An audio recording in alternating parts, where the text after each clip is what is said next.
Welcome to Building Stories, a podcast where we tell honest and sometimes funny stories about construction and digital transformation.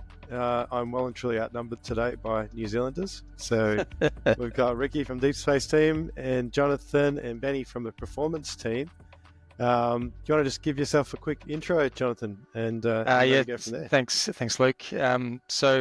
Jonathan joined Preformance from the beginning. Previously came from the technology sector, so I spent decades being like a developer and then running really big operational service teams, understanding that complex kind of human requirements, and then saw the light and joined construction, or maybe saw the dark, entered the darkness, whatever way you want to frame it. We'll come back to that. Yeah, that's interesting. How about you, Benny? You always been on the dark side? Yeah, so originally from the dark side, I do design work for 2-3 years. Then I realized that at that time, it was Southbase Construction got the BIM slot or BIM opportunity for me to explore different things. And I was studying quantity surveyor at Polytech at that time. So it makes sense from a designer coming to a construction site to understand how the building actually built together. And then a couple of years later on with Southbase Construction, I went to UK to do my master's degree in operation and digital assets information management. Then I understand a bit more the full cycle, how the operation work. And that's where we have a Preformance now. So Preformance is a company that spun off from Southbase Construction, and we provide different service in different stages. So maybe, mate, that's probably a good place to start. Like, we see a lot of builders that are outsourcing it, but you've obviously kind of taken it, taken another direction. Why would you build Preformance within the building organization, or as a separate entity? Like, walk us through that process. Yeah, so I guess that's a separate entity right now. So we actually do separate P&L. So Southbase Construction is a construction company. Preformance provide the BIM service as external consultants for their project and for another client as well. I guess that in the beginning, we see there was a value to get the things done twice in the digital space and one in the actual physical side. And that's the value of that we can gain in the upfront. And we want to build this expertise in-house. We want to have this expertise to pass information, pass the skill set to our construction team at that time. I think if I can add there that the construction team is conservative. They focus on building stuff within set guidelines. Health and safety is massive. They have a whole system which talks about operating inside the box. That's following the processes. We inherently look outside the box. We have to think about what digital practices and systems can do to make construction better. And so that culture is inherently different, and that has kind of allowed us to be, I think it's part of the reason for spinning out, because we couldn't be what we needed to be if we were still inside the mothership, so to speak. That makes sense. Mate, come back to you, Jonathan, for a second. So you mentioned you come from a dev background. You worked with a large organization, build large teams, and then, so what, maybe just tell us a bit more though. Why would someone who's had a reasonably successful career, right, make that switch and then come across the construction? Because not often do you see that. I'm reminded, like, you look at the research about where meaningful change comes from in any sector, and it doesn't come from established incumbents. So people who know that sector inside and out, that don't there's no. I think the last one was American Express creating the credit card or something like that. It was like it's back in the 70s. So all the big changes have come from people outside of industries, which is what I kind of hold on to when I think about why I moved, because I think I kind of regularly get reminded that I don't know much about construction, and I've have been a beginner for the last couple of years. But I guess I was that's probably a lot of people in construction don't know much about construction. I'm not listening alone. This is being recorded. So no, it's a good point, right? Unbiased lens. So when you have come from a really established industry, IT obviously, as we know, like fast paced, things are moving pretty quickly. You're more or less working in a controlled environment, right? the risk profile is very different. So what have you noticed? Like, what have you learned when you came across the construction? I think the big one for me was there's a speed of change kind of inherently built into IT and technology. You think about the first personal computers, back in the 80s, 70s, 80s, maybe. The construction's been around since the pyramids. So, and some in our business say it hasn't changed much since those days when they built the pyramids. And so there is a kind of a different kind of change mentality. And I think, technology is often looking at, the risks are there, like cybersecurity is a massive risk for anything around technology. But they are not, life and death pretty limited. There's not much in the IT, other than maybe physical infrastructure that will kill you, but there is certainly in construction. So you can see why that's different. And you I guess you kind of see why it's one of the slowest industries in the world to adopt technology, because it is kind of focused elsewhere. It is focused on health and safety and control of risk into construction. So yeah, I think very, very different dynamics. Yeah. It does get a lot of flack though. Like it's slow moving and all that sort of stuff. I'll kind of challenge that notion, because especially where you guys are sitting, like even Preformance, like you've got digital team within albeit a separate entity. It's quite leading edge in some sense, right? We talked about BIM, VDC, digital engineering coming in. It's not like we've been short on tools or technology necessarily. So again, maybe leaning on you here, Jonathan, from your pre-experience in the IT industry, like, what are you noticing? Like, what's the hold up? We often speak to a lot of people. Like, how do you become the change agent? I would like either anyone's look in their phones in their pocket and see if they're running Windows CE on their phones. Like, technology is great. It's adoption, which is actually what moves the needle. And I think that's the thing I think about. And what we think about is not as much as what technology is possible, but actually how does it make a difference? And when you look at people on site where, their English, a lot of them, English isn't their first language, simplicity, making it really easy to engage with and make their lives easier on the site is, there's huge advantages that can be made. And I do think when you talk about what we do, and we do see in terms of speed, there's a very lumpy industry. Like there are some real kind of people who want to work at the front end, and there's a massive things like a bell curve. There's maybe skewed to the back. There's a lot of people that are quite happy doing it the way they've always done it, and it takes a bit to shift them. Benny, like you and I have worked together a long time. We've come through this innovation stage of BIM. How do you see the market right now? Because there's some kind of unique challenges. How are we going to work our way through this? Yeah, definitely. I think like maybe 10 years ago, maybe less than 10 years ago, and BIM was quite new in the industry, and no one actually know about what they are in the beginning.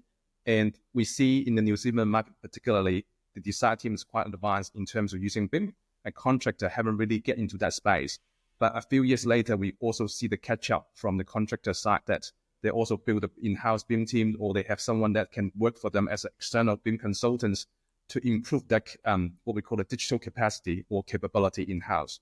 And I quite like to see that happening because it's good for the industry.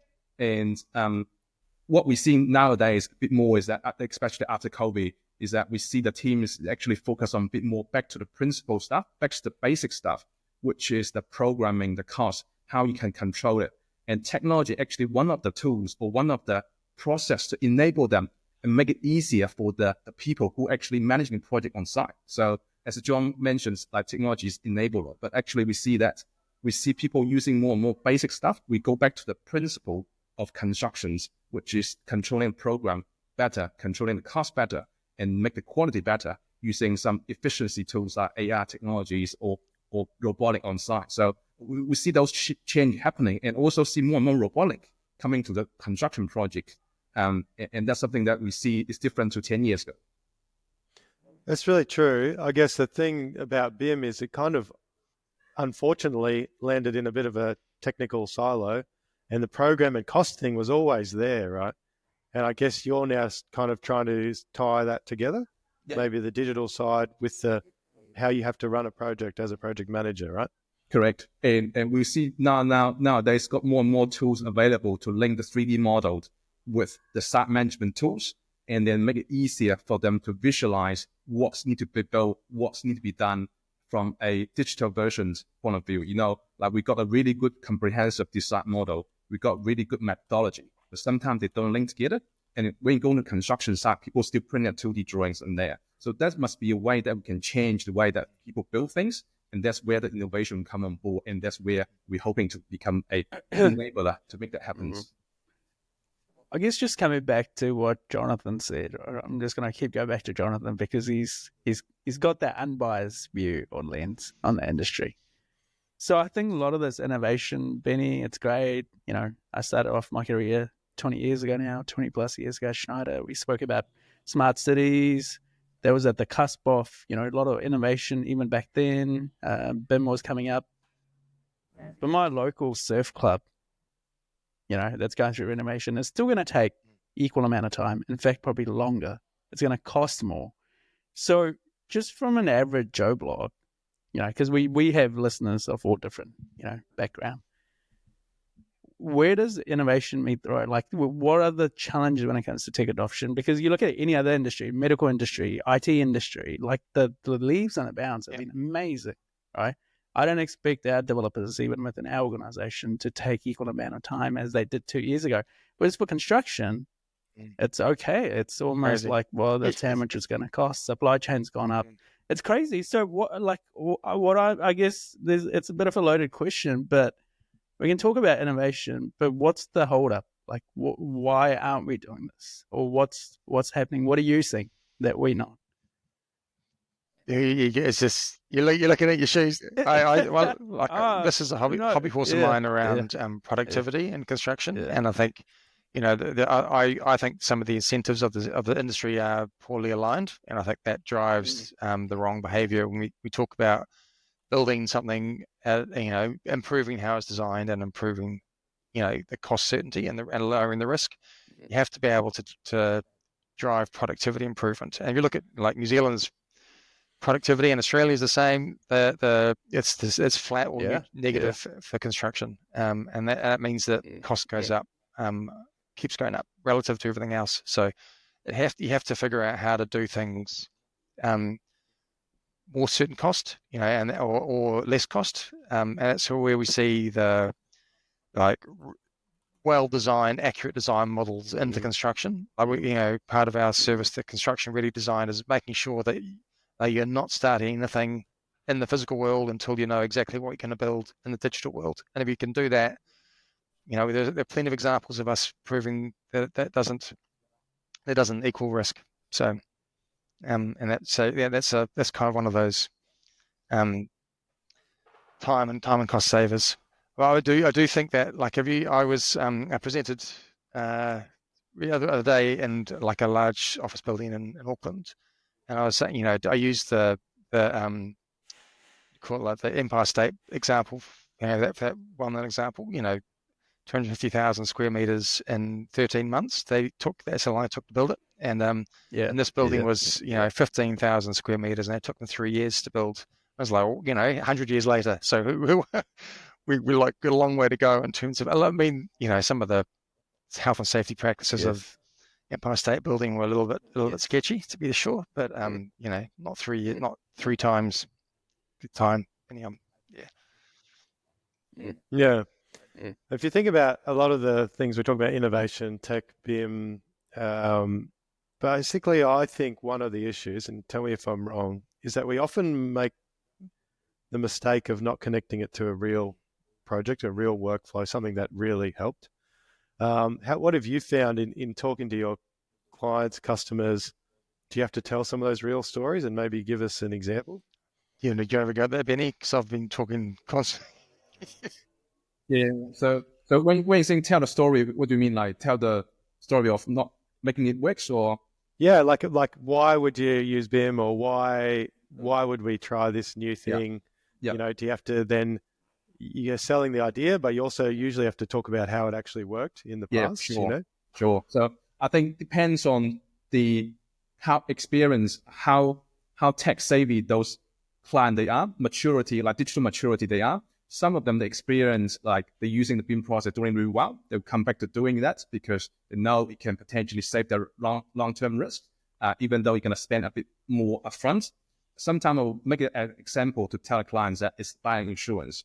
So it is protecting you to make a big risk for the project. Like BIM cost could be quite low in the beginning, but if something that goes wrong, can burn out your 10% contingency quite easily in the long term. So, however, we also see that BIMs also work well with the construction team. Sometimes that could be a bundle that's to win the project because you got the services and to mitigate your risk. And it's not necessarily put this one upfront as a cost because it should cost less and it should be less pricey than not people who tender a job. So that might be something that we also need to think about how we can changing a bit of the business model to make it cheaper or make it lower cost to make it work and then do some saving from somewhere else. Yeah, it's a good point. I think I guess I try and look for trends of when it's successful, and one thing that we've found is particularly in construction, if you find a project manager who's perhaps innovative, ready to try something, and you pair them up with the right technology, you can have a success story. Have you found that yourself? Yeah, we certainly have. Agree. So we have projects that are like it's very different, the technology adoption into projects based on the maturity of the project manager. Yeah. Yeah. Profile. Yeah. And it's also sometimes come down to don't need to be a PM. It could be a site manager who really tech savvy. And then once he finishes his job and then he go to another job and talk to a different team member, actually they would like to use a bit more, try different things in that area because they see the benefits and they see the true value of using the tools and BIM process. On one project, like we've tried to build a few stories around the value of the technology. So in one project, large one here in Auckland, we did you look through the BIM process around clash detection and resolving major and critical issues. And for every dollar we spent on that process, we saved the on-site team $28. And we did that by we got that number by getting the construction guys into estimate what they would have to deal with if they had to resolve that issue on site. So just trying to build those stories, and that's been like a stat that we've used a lot, like to try and just get people to understand that a little bit of cost up front actually saves a lot down the line, and that and kind of effectively think that educated clients or well-informed clients around the importance of adding the BIM processes up front will help. I mean, I guess we all know what should happen and things, but do you find that there's still challenges around the adoption, even once someone puts their toes in? Is it still something that's a challenge after that? Yeah. I mean, it's kind of one of those, you have to trust up front that it's going to save you money down the line. It's almost like an insurance policy that you go and use the BIM pieces up front, and people are under pressure and cost will cross it out.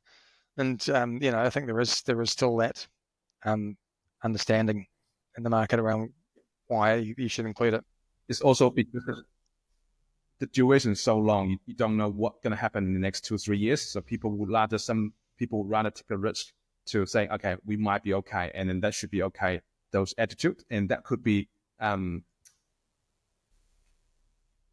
risky items in that space if you don't using this BIM process upfront. Benny, just talk to us a little more about that. So what do you mean? Like, are you talking about the unknowns in terms of cost escalations and the risk and perhaps what's happening around the world for supply chain? Like what's... Yes, some sort of them. And also because we also see sometimes the project come to the construction teams and people have to take a lot of upfront risks to win the project because, they want to bid for really hard, go for really low for the project, but really never go back to the design. Look into the design information, how it works properly, like poor information coming from not like poor coordinations and some information not correct. It come from the designer, and that would be a risk item. But during the tender phase, we haven't really identified it, and then just try to make it work within the certain amount, short time frame and short budget. It could be quite risky. And then resolving those issues upfront could be using BIM process technology that can improve efficiency, could be a solution to resolve those risk items. But, you know, like, again, perhaps maybe just from a little bit of outside and perspective, hasn't that sales pitch been around for ages? So, like the BIM piece, I think everyone understands, right? But how come we're not really using the learnings from one project to the other? Is that part of the issue? Or I guess maybe to answer you slightly differently, Benny, like, how are you driving that behavior with your projects and your customers? So, you know, you're not making the same mistakes twice. Yeah, it's listen and learn and knowledge management. And unfortunately, that's not each project the same. Not each project team is the same that's they're doing for the second ones they have. Like school project, we have two exactly same school. One is down in Queenstown, one in Christchurch. Different methodology, different way. Even they come from same designer. Like Why? Well, because the size could be different, and the location could be different, and the subcontractor, the work could be different. You know, there's no exactly same like producing a Toyota car. It could be 1,000 of them the same model, but building is different. And knowledge from one team could be quite challenging. again, like, I don't know what Jonathan has to say, but we've had like other people on the podcast, and some would counter that, right? Because you can, like, ultimately, room is a room, wall is a wall, roof is a roof. There's only so much foundation, concrete's concrete, steel. Like, nothing has changed. Yes, the site layout changes. Once we build a hospital, a data center, I guess a lot of people don't understand like why the same footprint or blueprint can't be used. Like, yes, the sun sets slightly in a different direction depending on where you sit, but what's changing? Yeah. Why can't we do prefabrication off-site? Like, why aren't we doing we're those down the things? prefabrication, and we believe pretty heavily in the design for manufacturing assembly processes and how we drive that. Because part of the Southbase group is a off-site manufacturing business, so we're going to have a bit more access to some of those skill sets. So it's a really good question, though, why standardization doesn't take off and why we can't repeat it. And I again, like, we've been through situations where we've had a repeatable building where every time the repeatable building, the clients changed what they want in it. And so you kind of never build out that ability to replicate it over and over again. So I think there is a bit of the understanding that standardized means you can change the color of the carpet, and you can maybe mess with the cladding, but you can't shift walls around. You can't change the shape of buildings. If you want to have the same kind of efficiency from it. So I think I personally think there's two things that are going to force that change. One is, it's just going to become cost prohibitive to be change. We're not going to build all the classrooms or hospital beds or things, and you can see that in some of the direction of health services and that they're looking at standardization. So I think that's going to be, and we're just also not going to have the people around to do it. So you're not going to be able to deploy and hire a labourer or a carpenter or chippy to put stuff up like you used to. I think that we are going to have I just think you can see the demand for construction rising, and workforce is not going to keep up with it. New Zealand and Australia is the same as well. So, there's going to be some pressures that come on cost and availability, which will force people down that path.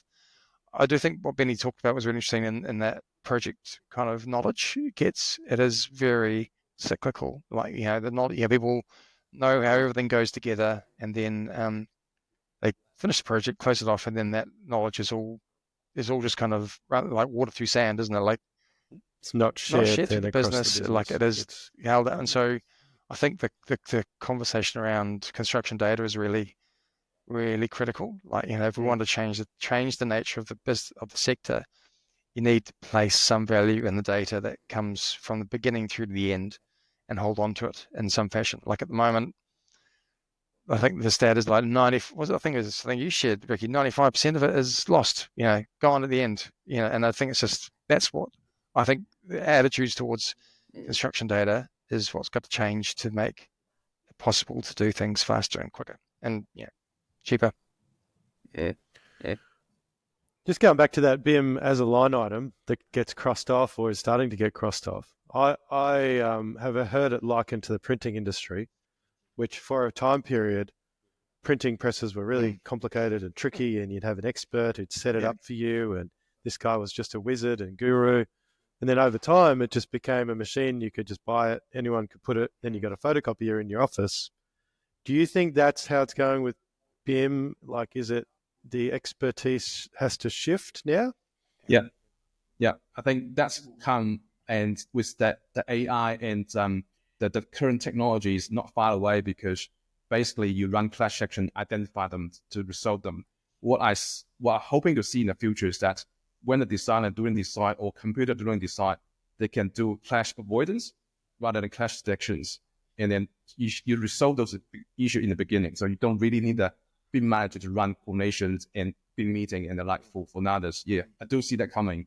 And it's not far away. Yes. Yeah, so as a business, are you guys then reimagining yourself or going, we're going to have to deliver some different kind of value then? Is that how you see it? Well, that's a good point. But the thing is that the people who we know with, or the people who we currently have the expertise from somewhere else, for example, from design background, come from Design a construction management. background, those ones are missing. Those ones something that the technology won't be able to replace straight away or at this point of time. So the issue will pick up is not just about clash detection. The issue will pick up is buildability, how the design can design more efficient, and how can we do a lot of VE item, value engineering item upfront rather than blow out the budget, because it's just so costly to buying those material from overseas. Because this looks so good, but we can change a different material to make it cheaper, make it more feasible for client to build a project. So at that point, it's not really about BIM, it's about design, better design management, better site management, better construction management, using experience and expertise here to de-risk those things. Yeah, and back to the principle is that how you can make it cost less and drive more efficiency and get better quality. Benny and Jonathan, you both can answer this separately. So how do we get more of these people in the industry? Because, again, been in and around, it's very blokey. A lot of, obviously, a lot of us studied engineering, so we ended up on, I suppose behind the desk. But, trades, numbers are declining. I don't know about your kids, but I don't think my kids are necessarily going to follow the engineering pathway. So, it's, you highlighted, Jonathan, there's obviously issues. We're losing knowledge. There's not too many of you who are making the switch from IT industry to construction. So how do we tackle this as a whole? Like, what do we do to uplift the standard of the industry and also more inviting, I guess? It's a good question. How do you attract more people into? It is a very blokey industry. When I back a month in, I said to my wife, I don't think I swear enough or drink enough to really fit in. I'm making the best attempt. Making a good attempt. Nice. I think there is an element of. I come from, when you look at some of the software development industries, that's more like 50-50 in terms of a gender, male-female gender basis. And I think part of that comes down to it's not necessarily physical work. I think there's going to be, I kind of look forward into the future and think about, accurate models driving, construction robotics in some sort. Like if you get to a point where you're removing that whole, it has to be someone on site in a hard hat and a, builder's belt around and that sort of thing. You get away from that stigma of construction into actually it's more digital. There is a chance for different people of different, diversity backgrounds to join construction. It is not one. It's not an overnight trick. I think it's one of those things which is, that's kind of where we actually attract quite a good mix of people in our business. In terms of the kind of diversity within Preformance, it is much more balanced than you would see in a construction business. And I think it's just, or in our construction business partner. So I think it's about showing a different face of the industry, and that's why. I like that. Yeah, nice. I think for me, I see more and more young kids, they're passionate about technology, willing to come to construction when they see the VR, the robotics, the different tools available in the market. It's not they think about construction, that would actually changing the mindset about, okay, we can make construction differently. And they actually be the innovator in the future That's to make the change for the business, for the industry as a whole. And as John mentioned, robotics coming, and we might have potentially less demands for people who actually need to be physical working on a job rather than being on site. It could be stay in the rooms. So we see some truck systems that they can have the people sit in their house, drive a remote like truck, dump the truck to the site. And those technologies there, camera, sensors, like man's driver. You still need a skill set in there so they can train those AI tools how to drive a truck. Yeah, I think also like their construction, like the physical side is actually really appealing. One of the things that I, with some kids, like I like the idea of leaving the physical world in a better place than when we started. Technology and pure technology, you don't get much of that. You don't get much of seeing the physical impact of your actions. And I think, that's also a pathway I think you could attract people. The digital with that physical element could be, I think it's pretty appealing to the next generation. Not sure I'd sell it to my kids either, but definitely going to give it a go. Yeah, you've done well. Last one from me, and I'll pass it on to others. If there was one thing you could change about the industry, all right, and you had that one superpower, talking about kids, what would that look like, and what would the change be? It's a big question, eh? Yeah. I can start with. Well, I guess I will probably change a lot of design requirements to make it a lot easier for designer to do the design, and then the construction requirement for contractor to do constructions. What I'm saying is there's a lot of barriers to enable us to implement technology or actually a good design in the industry. For example, don't talk about technology. We can talk about material coming to New Zealand, right? So those ones, the barriers to make the cost going down a bit lower in terms of material cost, because there was no such competitive market in some of the trades that we're not allowed to using different products because we only have one or two selection in here. So that's probably something that I would like to change if possible. Yeah, if I had the magic wand, I would. I don't know. I think there's an element of I think more about the people element side of it. Benny's much more on the technology, but I think there is kind of circular wagons and protect your patch, which doesn't really help the industry move forward. Like a lot of people, I just think there's an element of like if collaboration was better and people could actually maybe talk about the way risk is managed, understand how to collaborate and do things better, you'd get a lot less of like people managing only to their scope. I always, I guess in my kind of history of writing big service contracts for IT, you always say no one can write a contract that covers everything. There's always grey areas, but actually the sign of a good partner is someone who will not draw the boundary at the grey area, but will kind of step into that grey area and help you work through it. And I think the construction sector could do a bit more of that. Or well, let's work out how this grey area operates together. Otherwise, it kind of ends up going around in these massive kind of finger pointing exercises. I just think if you could get a more collaborative industry, that would be I think that would be better for everyone. Yeah, good points. Let's talk just quickly about perhaps geography. New Zealand, relatively smallish, market. Probably everyone knows everybody.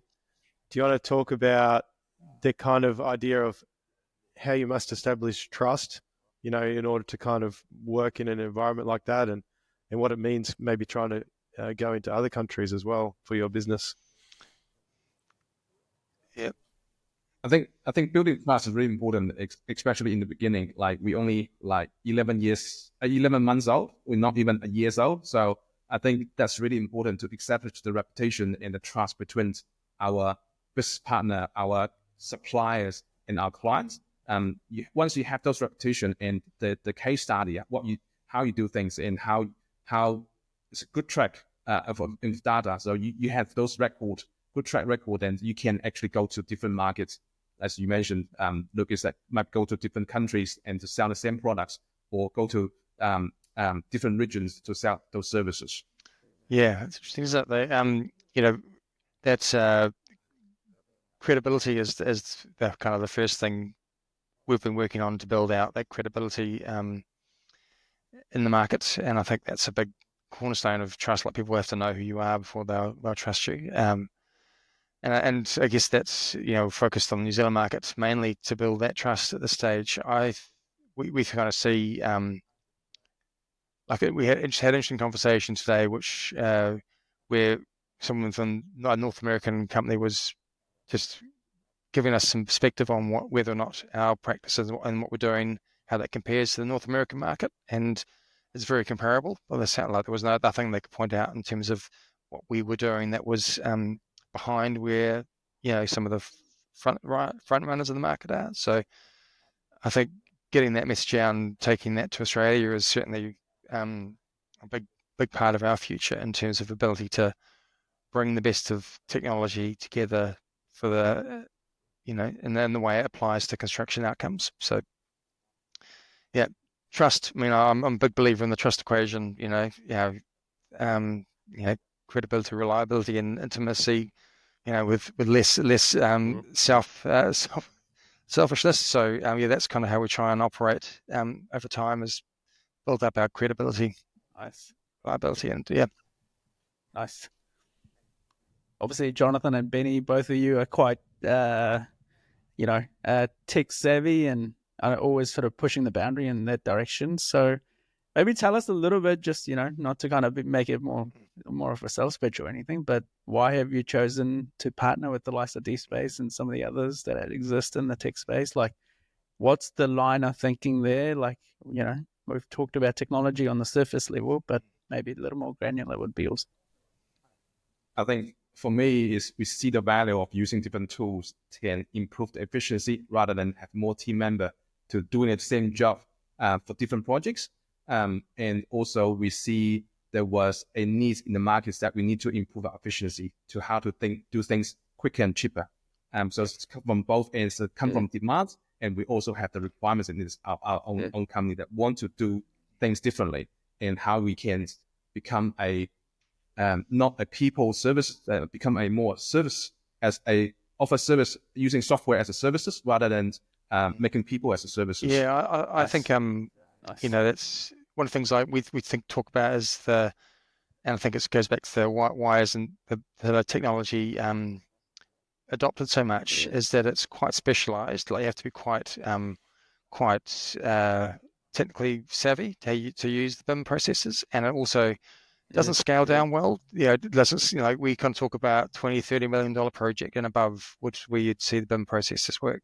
The thing I like about the DSpace connection is we see the potential to scale it down into projects of all sizes, and make that, like, I kind of see that democratizing that BIM world. Like, we actually make that available to all projects, of all sizes, because you take away some of the heavy lifting of interacting with models, and that's why I think some of the work you guys are doing is really exciting in that space. Yeah. Nice. I thought you were just going to say it because Luke's a really good guy. I thought they went without saying. Human element. Yeah. Nice. Well, we'll take you through a quick fire round. Excellent. Luke does this best, so I'll hand the mic across to him. Yeah. Yeah, I mean, we change it a little bit now and then, but you got to choose a favorite material. You got to choose between concrete, steel, or timber. What are you going to go for? Concrete for me. Timber. Yeah. No hesitation. Yeah. Benny? Timber. Timber, yeah. Wow. Yeah. And then you gotta do some work out the back. You got a hammer or a screwdriver or some duct tape. Which one are you gonna pick? Oh, I'm probably duct tape. My handyman skills are pretty average, eh? Hammer. Hammer. And Nice. then this one's probably just bringing the tech in a bit more. Is there one particular, perhaps bit of hardware tech that you're more or less excited about? For 2025, is it 360 cameras? He what knows is my it? one. Yeah. We do see like reality capture. Perhaps that will become true, and then perhaps robotic will see us more and more. I was fixated with the drone nut. Have you ever seen that? Like I want one of Yes. those, like Yes. an internal drone. I think if you get to the point of autonomous interior capture, like without having to have people there, it's a game changer, because then you get away from subjective, walk-arounds on the site at night. You can just say, we're just going to fly my rubber drone around every night, and it's going to run the same. So but the product are pretty pricey at the moment. So until we get one, like a little bit. But yeah, interior autonomous drones. Sounds cool. Very cool. Nice. Yep. Nice. Yeah. Nice. Well, thank you so much for coming on, guys. Really appreciate that. What's the best way for people to find you and your business? Is it website or both. LinkedIn? Yeah, we're Preformance, not to be confused with Performance. Like we get a lot of misspellings, which we'll have to talk to the marketing team about that maybe next year. But preformance.co.nz or LinkedIn, it's a good place to find us. We'll try to be pretty active on LinkedIn. Nice. Yeah, Nice. awesome. We'll we're have getting our- confused with deep sea, so we got our own issues as well. No, yeah. No, Thank you so much Awesome, for guys. having us Thank you on. very Yeah, much it's really for your appreciated. insights. Yeah. Yeah. Thanks for coming on. No problems.